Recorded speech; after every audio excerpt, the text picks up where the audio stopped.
Sagutan muna natin yon, no?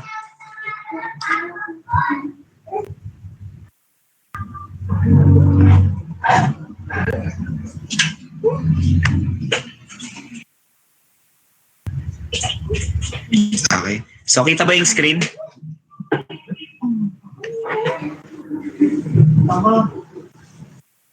You are now unmuted. Ha? Kita yung screen ko? Okay. You are now muted. Yan. So, before tayo mag-start dun sa next lesson natin, sagutan muna natin yung pinagawa ko last time. So, paano nga ba yung output natin?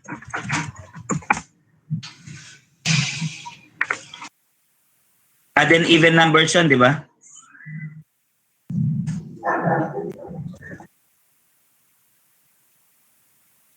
Yan. So, ganyan yung una. Tama? Tama ba? Hello?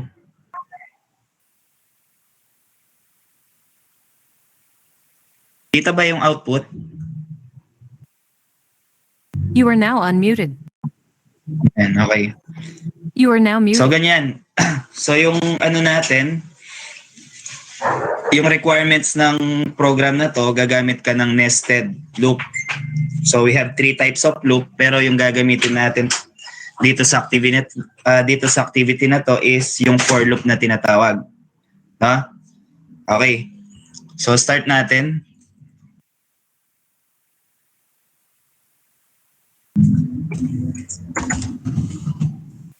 Yung stream.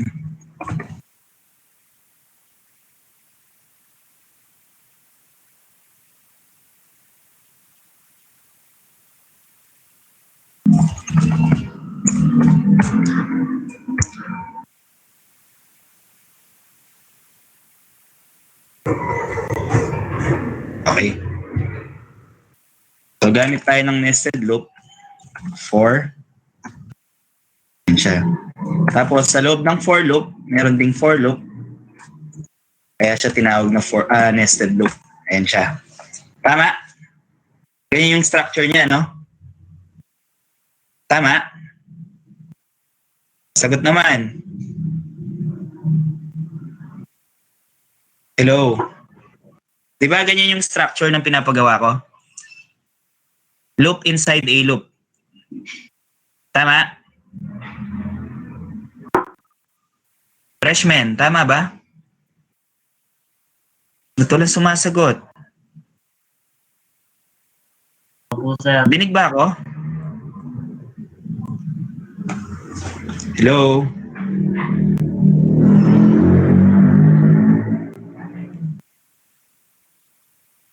Hello? Dinig ba? You are Wala now bang audio unmuted. yung iba? Si Mardy, wala You are siyang now audio. Tsaka si Factor. John Rainiel. Opo, Ha? Ayun, yun. Meron naman pala. Yan. So, ganyan yung structure ng nested loop. Okay? So, dito, sa loob ng parenthesis, nandito yung tinatawag na initialization, condition, and incrementation or decrementation. First, declare muna tayo ng variable, x. Bigyan natin siya ng value is 1. Di ba? Since,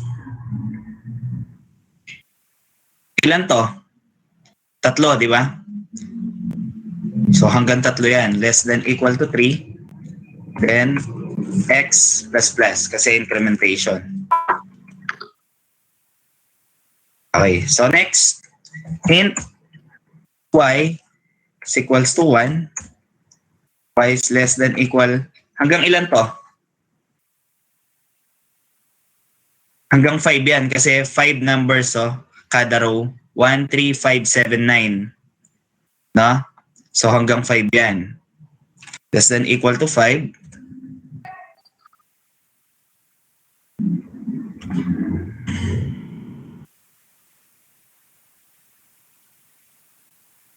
Okay. Okay. So, dito na mag-start. So, paano ipiprint ito? 13579. Or unahin muna natin yung yung mga even numbers, no?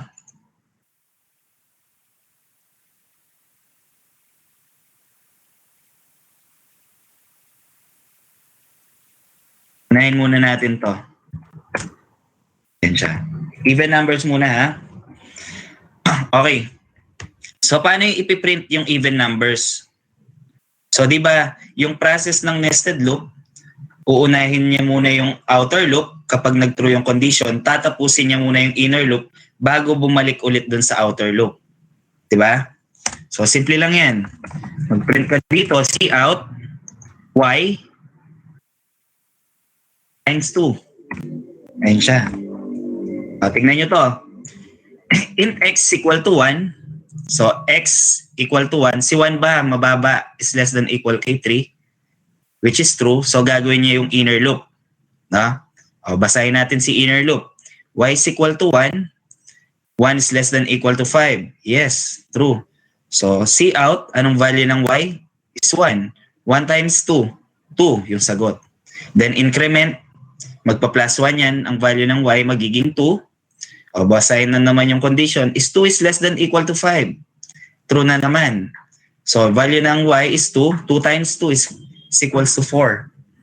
Then, increment, hanggang ma-reach niya yung 5. Nakukuha? You are now unmuted. Nakukuha? Yun. O, then dito, You are now cout, muted. mag-endline ka na dito. Pagkatapos basahin ng inner loop, endline, next line siya, ipiprint niya na naman yung 2, 4, 6, 8, 10. So, kung i-rara natin to,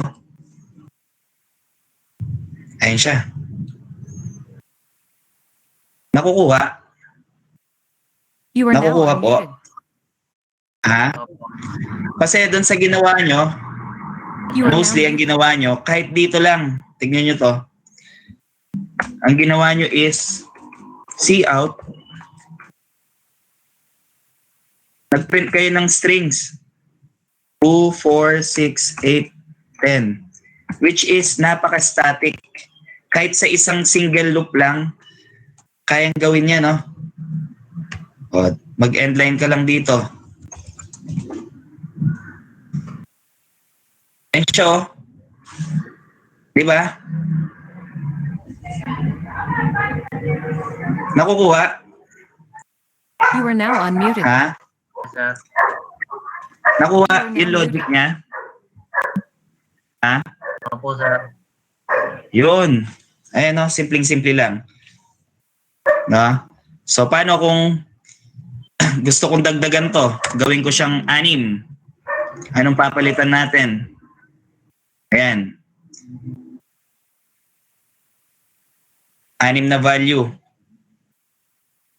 Anong papalitan natin? Papalitan natin si X or si Y? You are now unmuted. Exact. Ha? Sino pa? Si Y or si X? X. Ha? You are Si now X, muted. syempre. X, sir. Ayan, oh. You are now unmuted. You are now muted. Ayan. Ganyan lang siya. So kung hirap kayo, basahin natin, no? Basahin natin. Para maintindihan maigi. Ganito yung process nung nested looping. We have the outer loop and the inner loop. Si outer loop is yung variable na x and the inner loop is our variable y. Diba? So first, the value of x is, ano yung first initial value ng x? Ha? 1. 1. Okay. Yan. Papasok sa looping yan. Is 1 is less than equal to 6. True or false? Ha? Is 1